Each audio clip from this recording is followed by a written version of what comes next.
Hello everyone, it's Davide here and welcome back to Learning Finance. Today, Monday, the stock market is continuing to sell off. We have the S&P now minus 1.52%, the Nasdaq even more than that, around minus 2.30%. It looks like that short-term correction that I told you about is happening. Basically, with the market has done a very clear ABCD correction. We saw that coming, if you remember, in the channel a couple of Mondays ago on the first dip of the S&P here. I told you how something was changing for the first time since the dip that we had basically March 2020 over there. With the pandemic, the S&P for the first time made a lower low, the 20th of September. Then I explained you the importance of the pullback, had to break this very important level in order to avoid the risk of another leg down. Thing that obviously hasn't happened, as we can see, rejected pretty clearly. So in today's video, guys, we are gonna take a look obviously at the indexes, try to understand where can this move find a temporary end, okay, at least interesting levels for possible pullbacks. We are gonna also take a look at the usual stocks that we usually follow. The only thing I ask you guys as always is please leave me a like, it's very important and I thank you for it, and subscribe to the channel so you don't miss any new updates. Let's begin. Alright guys, so first of all, today we have had an interesting day, an interesting week ahead in terms of economic data for the US and stuff. We are gonna have jobless claims on Thursday, and today we have had factory orders, which by the way they beat the median forecast by 0.1%. And the point about all of that, in my opinion, is that as we have seen also with the treasury yield basically going crazy the previous week, is that we are approaching Halloween. We are gonna have in the next quarter actually important festivities. So there is Halloween, then there is the Black Friday, then there is going to be Christmas.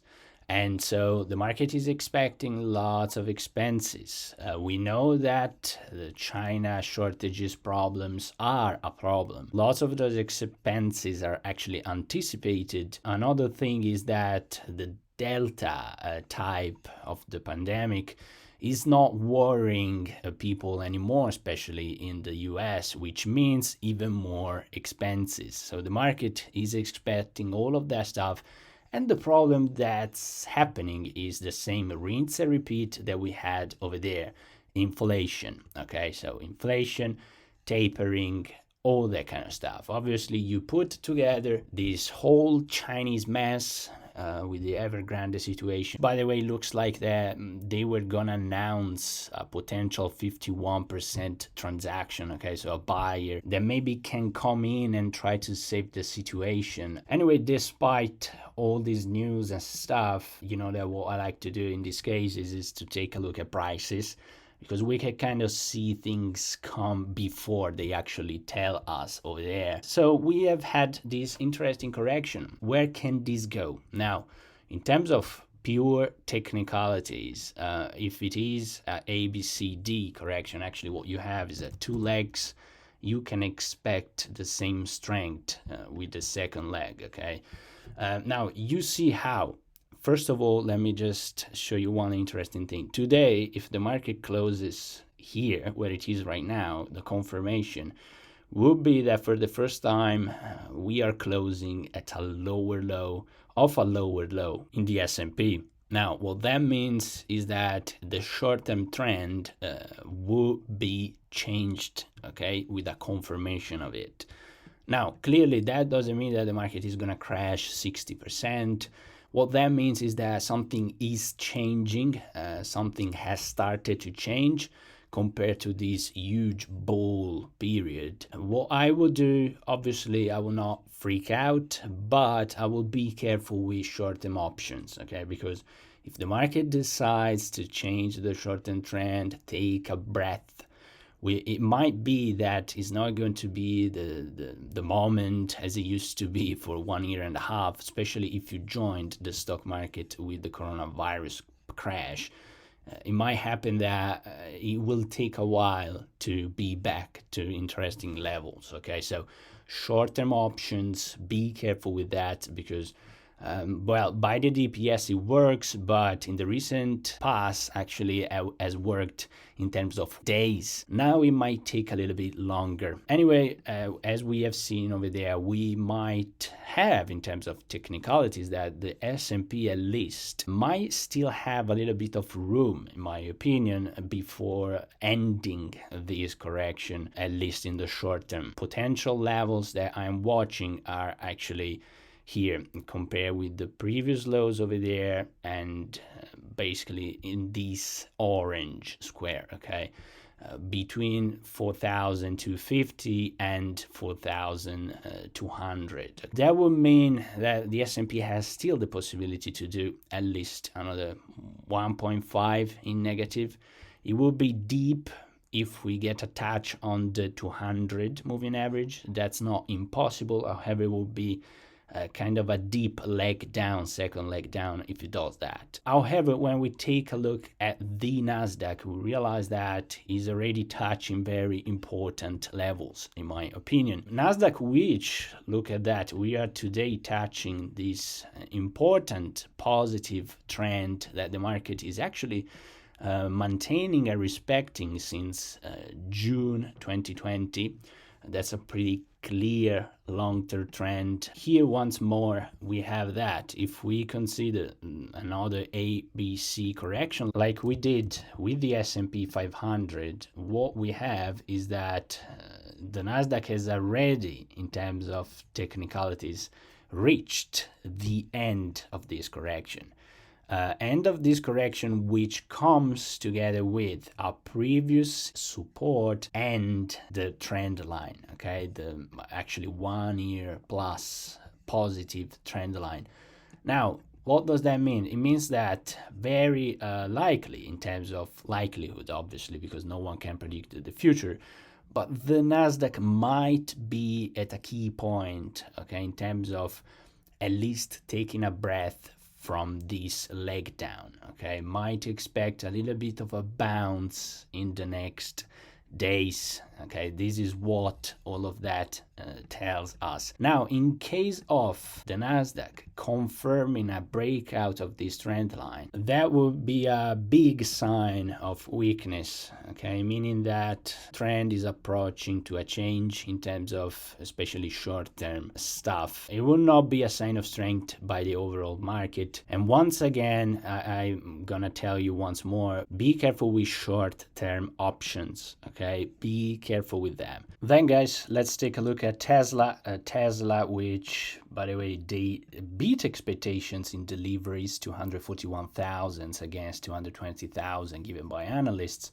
That's amazing if you think about the situation in the market, the shortages. If you think about that, all the competitors actually missed expectations by a lot, okay? So Tesla is undoubtedly destroying the competition at the moment, and this is very positive to see. When it comes to the stock price, however, if you remember previous week, I told you how this level was going to be a resistance, okay, for the price to not break that in a single move, but to take a breath for some days, okay? And that's basically what the market has done. If what we have today is that Tesla on the news tried to destroy this 793 level, which I talked to you about in the previous video, but is getting rejected once more by the high end of this channel over there, and this interesting resistance which, if it is broken and confirmed,